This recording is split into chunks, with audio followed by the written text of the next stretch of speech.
Gênesis capítulo 26. Eu quero compartilhar uma palavra bem rápida com você. Quero ser bem sucinto, bem direto naquilo que vamos ministrar, para que você não se perca, porque não é pelo muito falar que Deus age. Amém? Deus age pelo seu Espírito. E onde houver um espaço em nossas vidas para que o Espírito de Deus se manifeste, apenas com um olhar, Deus pode mudar a nossa vida. Com um toque, Deus pode mudar a nossa história. Basta que nós estejamos ligados ao seu trono. E nessa noite, eu quero compartilhar uma palavra que eu já preguei aqui na igreja em 2009. E que Deus falou comigo sobre essa necessidade. Estamos mais uma vez ministrando essa palavra, pregando essa palavra, incentivando você a acreditar que esse ano é o ano onde Deus já começou a escrever coisas novas na sua vida. Ele não vai começar, ele já começou a escrever coisas novas na sua vida. Amém?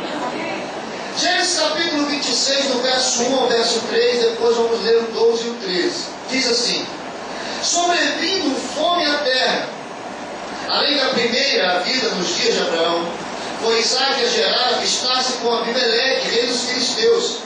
E apareceu-lhe o Senhor e disse: não desças ao Egito, fica na terra que eu te disser. Habita nela, serei contigo e te abençoarei, porque a ti e a tua descendência darei todas essas terras, e confirmarei o juramento que fiz a Abraão teu pai. Versículo 12 e 13 diz: e semeou Isaac naquela terra, e no mesmo ano, diga comigo, no mesmo ano, diga uma coisa, no mesmo ano, recolheu 100 por um, porque o Senhor o abençoava. E enriqueceu-se o homem, prosperou e ficou riquíssimo. Eu quero mais uma vez começar essa mensagem que Deus pôs no meu coração, fazer uma declaração que tem incendiado meu coração desde a virada desse ano.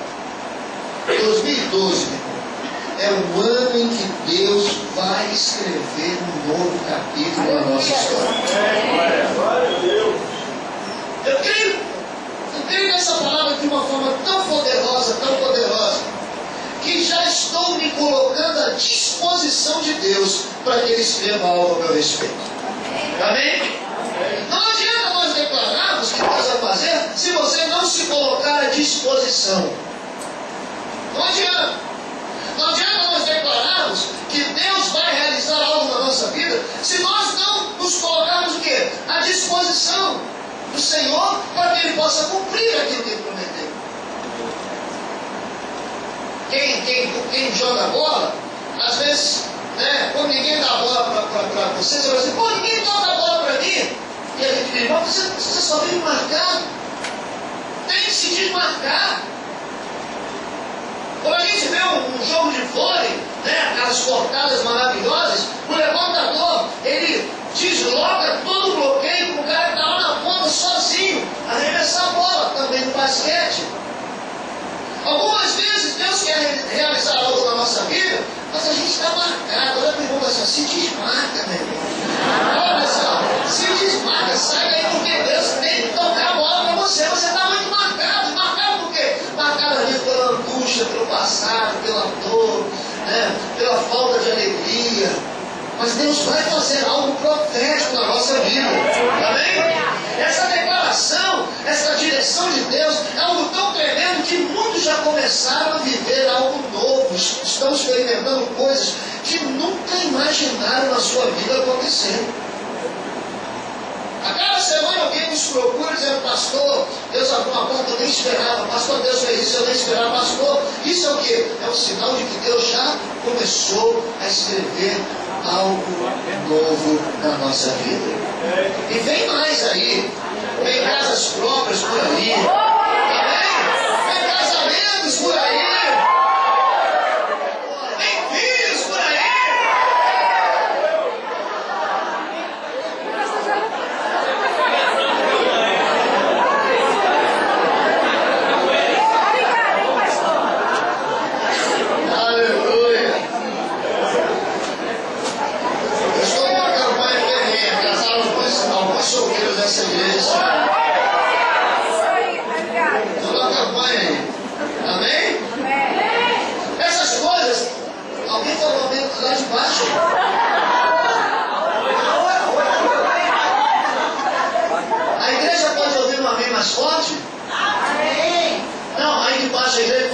um amém mais forte? Aí de baixo, pastor Mateus. Aí de baixo, alguém quer casar?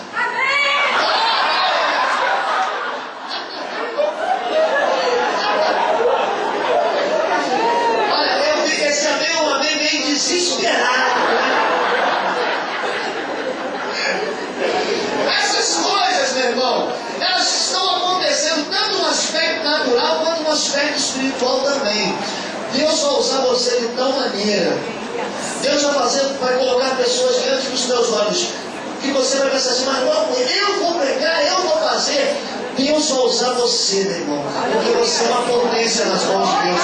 Deus não errou quando escolheu você, amém?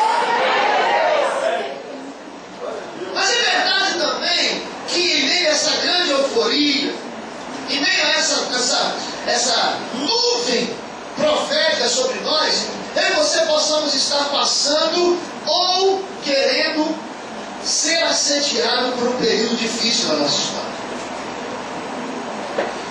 Não adianta dizer Deus vai fazer, e não impedir que períodos difíceis se manifestem. Eu seria um pastor mentiroso se disser a você que os períodos difíceis não vão chegar. Períodos difíceis chegam na nossa vida. Na verdade, o mundo está passando por um período difícil. Hoje pela manhã nós estivemos pregando sobre isso. As verdades do mundo estão querendo sobrepor as verdades de Deus dentro da igreja. A verdade do homem quer sobrepor a verdade de Deus. O mundo hoje passa por uma crise. A crise na família, a crise nos relacionamentos, a crise política. Há um tempo atrás, o novo ministro caiu. Isso é uma crise. A gente realmente nunca viveu tão bem, mas também nunca vimos tantos ministros caindo. Isso é o quê? Crise. Existe uma nuvem de crises querendo se instalar no mundo. Por exemplo, quem de nós um dia imaginaria que o euro cairia de uma forma como está caindo? Quem de nós imaginaríamos que a tão poderosa Alemanha, a tão poderosa Itália, a tão poderosa Europa poderia estar passando pelo caos que está passando? Estão pedindo dinheiro para a gente. Olha, isso é uma crise. Os tupiniquins estão sendo assediados para emprestar dinheiro para a Europa. Você já parou para pensar nisso? Você já parou para pensar que o Obama, o Mickey Mouse americano, está querendo que a gente entre nos Estados Unidos sem visto? Ah, meu irmão. Eu vou te dizer, isso é uma crise. E a crise aumenta, se ele fizer isso, o que vai ter de brasileiro invadindo os Estados Unidos? Nós vamos descer em Miami assim, nós vamos invadir essa terra!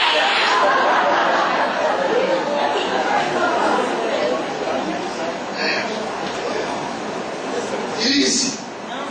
Quantos aqui já passaram por uma crise? Eu vou falar passaram, tá? Porque se você entrou aqui passando, vai terminar hoje. Quantos já passaram por uma crise? Eu já passei por uma crise. Diga assim, eu estou passando, ela está passando. Quase todos nós, meu irmão, já passamos por crise, até as crianças já passaram por crise. Talvez estejamos passando por alguma crise nessa noite. Pode não ser uma crise financeira, mas pode ser uma crise na sua família. Pode não ser uma crise na sua família, mas pode ser uma crise na sua saúde. Pode ser uma crise espiritual, ou uma crise em alguma área da sua vida, ou não. Podemos afirmar também que, meu irmão, as crises não respeitam nada. Você sabia disso? Crise não respeita nada. Nenhuma palavra de Deus a crise respeita. Na verdade, quando eu e você temos uma palavra de Deus, é aí que as crises vêm com toda a força.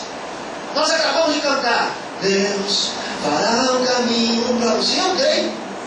Eu creio que Deus, essa semana, como a pastora Marizana disse, vai liberar um sinal do favor dele sobre a tua vida. Mas pense comigo, como é que eu e você vamos nos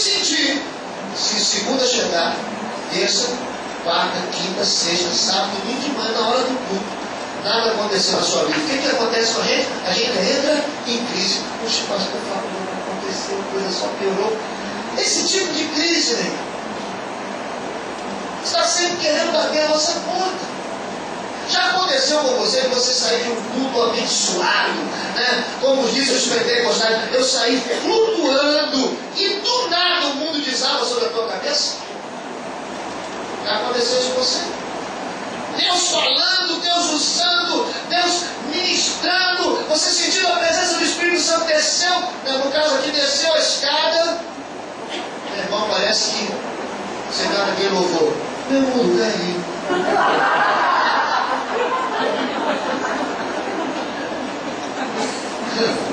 Irmãos, deixa eu dizer uma coisa. A palavra de Deus, a promessa de Deus, ela jamais vai isentar qualquer um de nós de passar por uma tempestade. Jamais. A promessa e a palavra de Deus jamais nos isenta de passarmos por tribulações. Pelo contrário, ela afirma que a gente vai passar por tribulação. Mas a palavra de Deus e a promessa nos garante que eu e você chegaremos no lugar que Deus nos prometeu. Amém? Talvez alguém diga assim, eu não queria uma palavra de Deus, porque se eu recebo uma palavra de Deus, parece que o inferno se levanta contra mim. É verdade, se levanta mesmo. Se você for alguém que entra na igreja e sai, fica sentadinho lá quietinho, glória a Deus, foi embora, não se meteu com ninguém, nada acontece.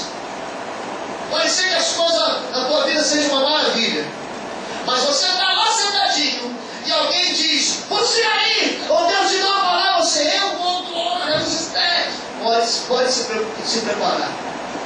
Vai vir luta contra você. Porém, a palavra que você recebeu é a garantia de que você vai chegar no lugar onde Deus te prometeu. É garantia. Eu, como todo bom sanguíneo, eu prefiro 1000 vezes ter luta, mas chegar onde Deus me prometeu, do que ter uma vidinha, sabe?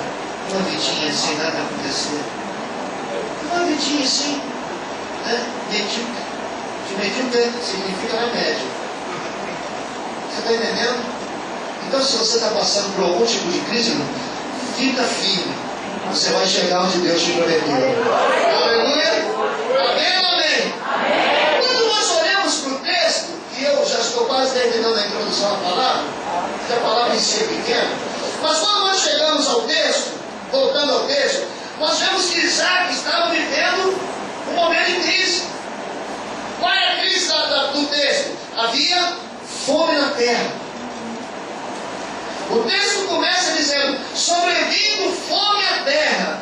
E, irmãos, eu costumo dizer isso. Crise maior para o crente é quando não tem o que ele quer comer. Não é verdade? Pode faltar luz, pode faltar água, mas se não tiver alguma coisa para ele comer, ele fica desesperado. A Bíblia diz que quando Isaac chega, diga, havia fome. Diga para fora, diga, havia fome. E aí Deus chama Isaac. Olha que coisa linda. Deus chama Isaac e dá algumas direções para ele. E dentre as direções que Deus dá a ele, uma me chama a atenção. Deus diz assim, ó, não desças ao Egito. Quando a crise chegar, não busque ajuda no Egito.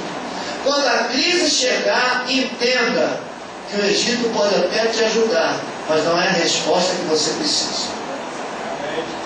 Você entende? Amém. Entende? Traduzindo essa direção para Deus, para a nossa realidade, Deus está dizendo assim, ó, quando a crise chegar, não busque ajuda no mundo.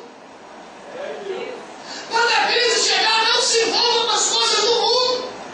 Quando a crise chegar, não se comporte como os homens e mulheres do mundo. É o que Deus está dizendo. Talvez você nessa noite diga que o mundo não faz parte mais da sua vida, e eu acredito nisso, eu creio. Mas muitas das vezes, o nosso comportamento se assemelha com o comportamento daqueles que estão no mundo quando a crise chega. Por exemplo, quando alguma coisa Quando uma crise se instala no seu casamento, como você reage? Quando alguma coisa foge dentro da sua casa, do seu controle, da sua casa, como nós reagimos? Quando a crise financeira bate a sua porta, como você se comporta? Quando a crise se instala no seu trabalho, qual é o seu comportamento lá dentro? Querido, deixa eu lhe dizer uma coisa. O problema não é a crise chegar. O problema é como eu vou me comportar quando ela chegar na minha vida. Quando a dificuldade chegar, isso não é problema. O problema é como ela vai me encontrar. Como eu vou me comportar. Você entende isso? Deus estava dizendo, olha, não busque ajuda no Egito, não vá para o Egito. Querido, Deus tem uma palavra, uma promessa para cada área da nossa vida, você sabia disso? Se você for dar Neemias capítulo 9, verso 25, você vai ver que Deus está dizendo que a nossa casa, toda a nossa casa, diz que o povo possuía casas cheias de toda sorte de coisas boas. E essa promessa é para mim e para você. A minha casa, a sua casa se encherá de toda sorte de coisas boas. Levanta a tua mão e diga, a minha casa se encherá de toda sorte de coisas boas. Isso fala das nossas principais áreas da nossa vida. Na nossa área espiritual, na nossa área emocional, na nossa área financeira, na nossa área familiar e na nossa saúde. Deus vai encher a nossa casa. Mas a questão é, como nós vamos nos comportar diante das crises? Como é que nós vamos nos comportar? E eu quero bem rapidinho falar com você sobre um homem que a crise bateu na sua porta, chegou até a sua casa, que foi José. Como que José se comportou? Como é que um homem que tinha promessa de Deus passou por um período de crise? Dentre as crises de José, ele foi abandonado pela sua família, ele foi caluniado, ele foi esquecido após ter sido instrumento de Deus para revelar a libertação de um barbeiro e de um copeiro. Ainda assim, José estava dentro da cadeia. Como é que José fez? Como José se comportou em meio à crise? Primeira coisa que nós precisamos entender: quando a crise vier, não esqueça das promessas de Deus para a sua vida.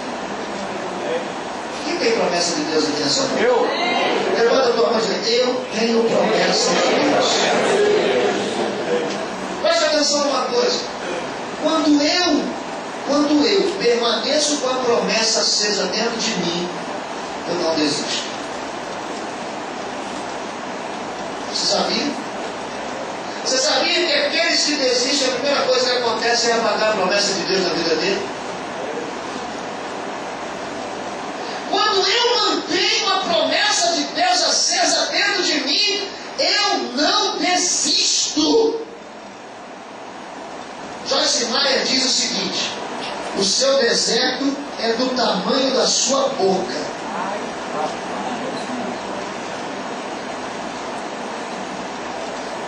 Quando a crise chegar, se você ficar abrindo esse bocão aí para dizer assim, meu Deus, né? Meu Deus, e agora? Meu Deus, e agora? Meu Deus, e agora? O seu deserto vai aumentar. O seu deserto é do tamanho daquilo que você declara.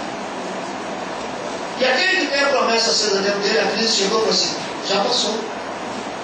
Já foi. Arruma das coisinhas em casa, meu filho, porque aqui não tem lugar, minha vida não é lugar de crise. Crise só passa. Eu não sou hotel de crise. Entendeu? Eu sou estação de crise. A crise chega aqui, abre a porta e passa. Eu sou estação. Crise tem que ser uma estação na tua vida. Eu não posso dizer que você nunca vai ter crise. Eu não posso dizer isso. Acho que o único dia que você não vai ter crise é o dia que você morrer. Entendeu? O dia que você morrer, você não vai ter crise. Agora, enquanto estiver vivo, ela vai passar. E vai abrir a portinha. Você já fala para as olhos. Passa. Está na estação errada. Pode passar. Tá? Passa. Crises têm intenção de nos fazer crescer promessas de Deus.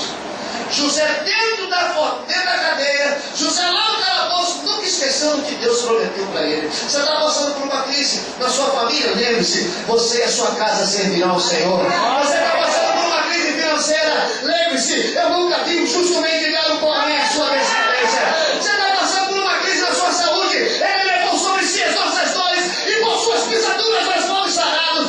Independente da crise que você estiver passando, coloque a tua promessa estampada diante da crise, a crise vai ter que bater em retirada. Se você crê nisso, dá glória a Deus e força o Senhor.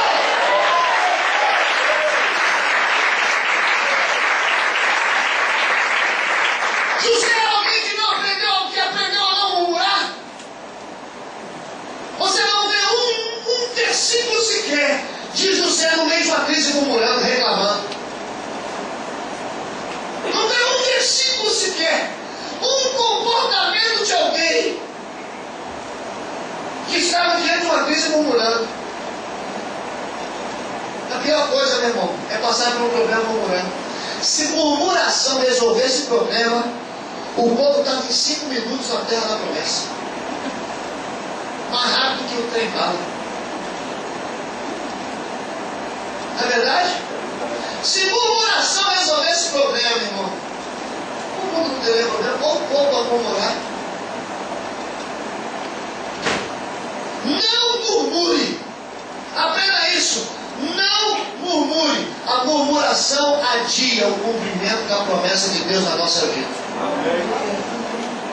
A murmuração nos distancia do dia D. Você sabia que você tem um dia D? Você sabia que você tem um dia preparado pelo Senhor? Senhor, meu irmão, o Senhor já está com a tua ficha na mão. Chegando a hora dele.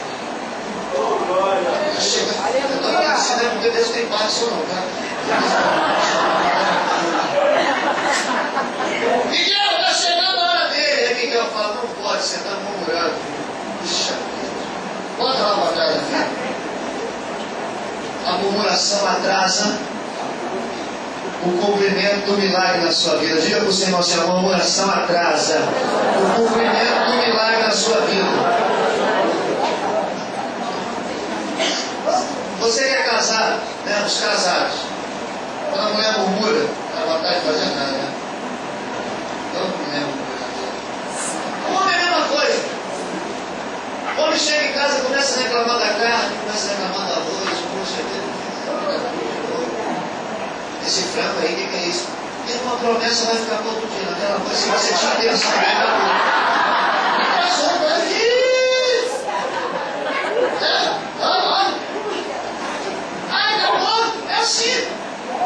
Até os filhos são assim.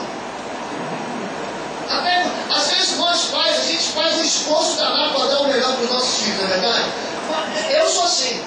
Às vezes eu deixo de comprar coisas para mim para dar para as crianças. Mas se começa a murmurar, meu filho, mas não é mesmo. Quer dizer, eu queria, me dá o que você ganhou. Não, me dá, eu vou vestir. Agora você está vestindo quase igual a mim, pelo menos até ontem eu ainda. O pastor falou que eu não posso nem mais ir vestir. Você vê o que está acontecendo com ele. Não está entendendo? Ele esperando o Pedro da ele, tá, aquela coisa toda, agora não está não, mas aí o cara vai passar a camisa do Pedro. Eu falei, não, filho. É assim, essa camisa do Pedro não, filha, é minha, que eu postei. Você não pode usar mais sempre. Você tem que usar cheio, porque Deus me livre, está amarrado. Terceira coisa que você precisa aprender quando a crise chegar, é mesmo em meio à crise, mantenha-se fiel que Deus colocou na sua mão. Hã? Amém ou amém? Amém ou amém? Amém? Deixa eu lhe dizer uma coisa. A fidelidade chama a atenção de Deus. Sabia? Tem gente que só é fiel a Deus, eu não estou falando de dízimos e ofertas só não, tá? Estou falando de cultuar o Senhor, de orar ao Senhor. Tem gente que só é fiel a Deus quando a coisa vai bem. A crise chegou,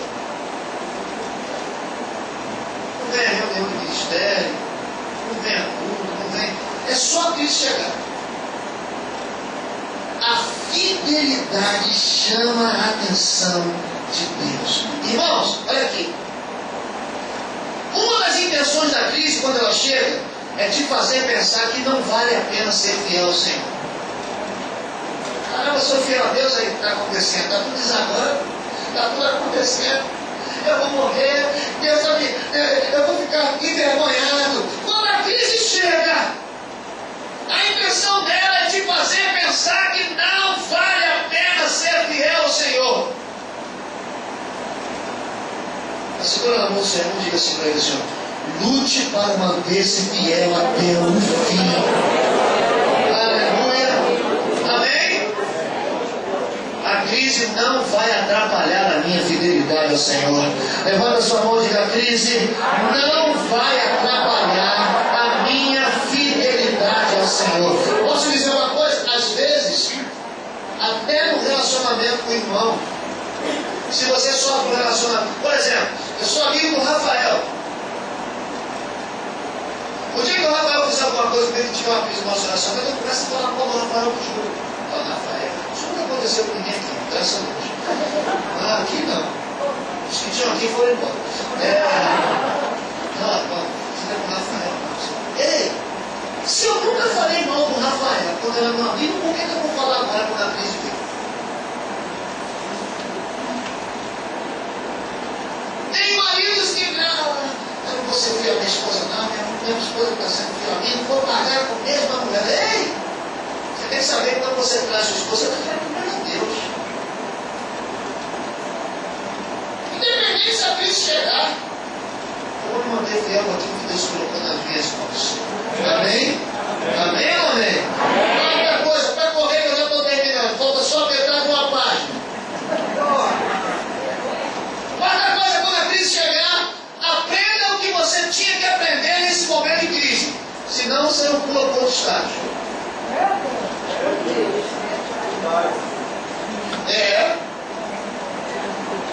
Portas só se abrem depois que nós aprendemos o que temos que aprender quando a crise chegar. Porque enquanto nós não aprendemos, nós não estamos aptos a passar para outro estágio.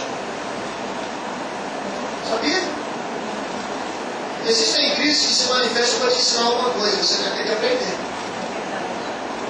Se você não aprender, se ficar reprovado, o que vai acontecer? Vai vir outra crise para você, ver se você consegue aprender alguma coisa.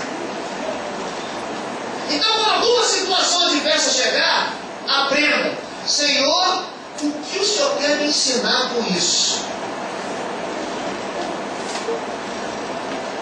Vou contar a história de um profissional liberal que, eu só não posso falar o que ele fazia, senão você não sabe.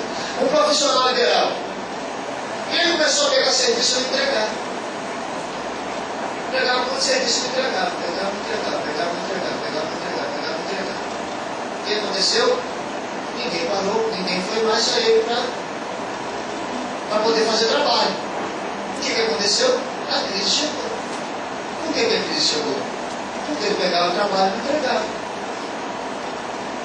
Aí veio para o pastor, passando por uma situação assim. Eu falei: cara, mas também você pega as coisas e entrega. Você marca com as pessoas e não faz. O que está acontecendo? Começa a pegar e entregar. Aí ele começou a tentar pegar e entregar. Deu uma melhorada, ele passou a pegar e entregar mais. O que aconteceu? A mesma crise se instalou. Se você não aprender com a crise, você não está pronto a pular de nível, você não está pronto a melhorar, você não está pronto a avançar. Então, quando as crises chegar, olha para o Senhor e diz assim: você vai ter que aprender tudo que você tiver que aprender.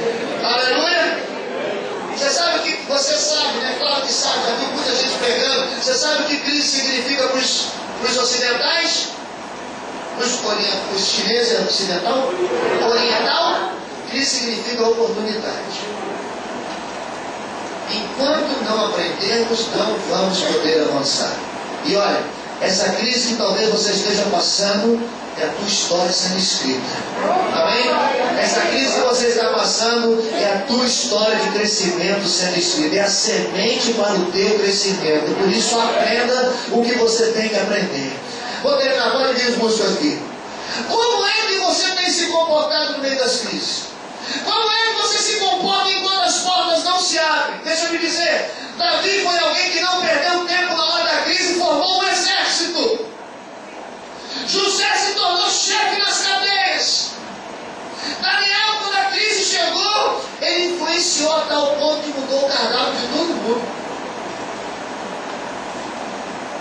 parou para pensar nisso? E sabe o que acontece com José? A crise passou e Deus o abençoou, Deus o honrou. Sabe o que vai acontecer comigo e com você quando a crise passar? Deus vai nos abençoar e vai nos honrar. Levanta a tua mão e diga: quando a minha crise passar, Deus vai me abençoar e vai me honrar. Bate o nome do Senhor e diga: quando a tua crise passar, é a hora da honra e da bênção de Deus vindo sobre a tua vida. Se você crê nisso, dá uma glória a Deus, vem ficar com o Senhor. Aleluia! A palavra não diz em que tempo José foi honrado. A palavra não diz em que data a crise estancou. Mas me deixe ser profeta sobre a tua vida nessa noite e declarar que é nesse mês de fevereiro. Amém? Você quer receber essa palavra como palavra profética? Vou repetir, olha. A palavra não diz em que tempo nem em que mês José foi honrado. A palavra não diz em que data a crise estancou na vida de José. Mas eu quero ser profeta sobre a tua vida e declarar que é nesse mês de fevereiro que portas vão se abrir diante dos teus olhos. A provisão de Deus virá, que os milagres vão se manifestar. É nesse mês de fevereiro que você vai ver o rebuliço espiritual que Deus vai fazer em teu favor. É nesse mês de fevereiro que as respostas vão vir. É nesse mês de fevereiro que a restauração de Deus vai acontecer. É nesse mês de fevereiro que Deus vai restituir aquilo que te foi roubado. É nesse mês de fevereiro que Deus vai escrever algo novo ao teu respeito. É nesse mês de fevereiro que a tua sorte vai mudar. Se você crê, dá glória a Deus e recebe. Recebe o Deus do Senhor. Aleluia.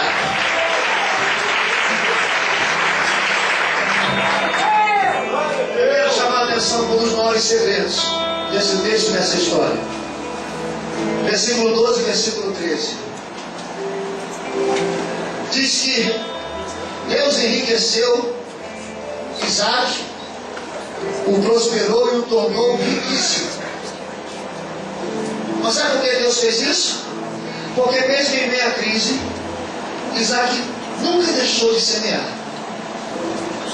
E olha, eu não estou falando de semear dinheiro, não. Mesmo em meio à crise, meu irmão, não deixe de abraçar as pessoas. Mesmo em meio às crises, não deixe de dar um bom dia a alguém. Mesmo em meio às crises, não deixe de liberar palavras de amor e palavras proféticas. Mesmo em meio às crises, não deixe de vir ao culto. Mesmo em meio às crises, não deixe de adorar o Senhor. Mesmo em meio às crises, não deixe de ler a Bíblia. Mesmo em meio às crises, não deixe de dobrar os seus joelhos. Continue semeando no meio da crise. Porque quando a crise vem, sabe qual é a nossa tendência? A nossa tendência é ir para debaixo da coberta. Eu estou em crise, eu não quero ir para o culto, ninguém me liga. Desliga o celular, desliga tudo e fica lá chorando. Eu só chorava. Alguém te liga você? É, pastor, não quero falar com ele. Alguém te bate na tua porta? Eu não estou. Ei, a Bíblia diz que no meio da crise, Isaac continuou semeando. É verdade, o texto diz que ele semeava na terra. Ele plantava, ele jogava sementes. No meio da crise, continue lançando sementes. No meio da crise, continue fazendo o que Deus mandou você fazer. Pastor, não tenho nem força para mim. Ei, enquanto você faz para os outros, Deus vai fazendo para você. Enquanto você cuida de alguém, Deus vai cuidando de você. Enquanto você libera palavras proféticas para alguém, Deus usa alguém para liberar palavras proféticas para você. Gênesis diz, no livro de Gênesis diz que a semente lançada está de acordo com o fruto. A semente será de acordo com aquela semente. Se eu quero um milagre na minha vida, que eu seja um milagre na vida de alguém. Que eu semeie milagres na vida de alguém.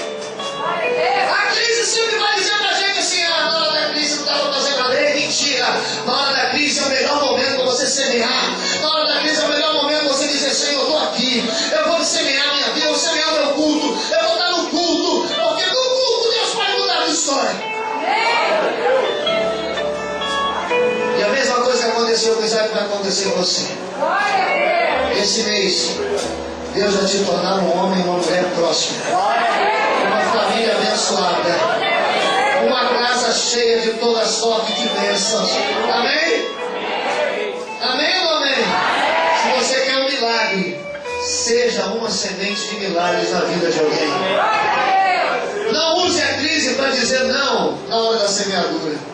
Use a crise para dizer, é crise, mas eu vou continuar semeando. Eu vou continuar sendo uma bênção. Talvez você diga assim, só um milagre para eu ofertar. Se você ofertar no meio da crise, meu irmão, você vai trazer uma semente de milagres, e um milagre vai acontecer na sua vida. Seja verdadeira oferta diante do Senhor no meio da crise.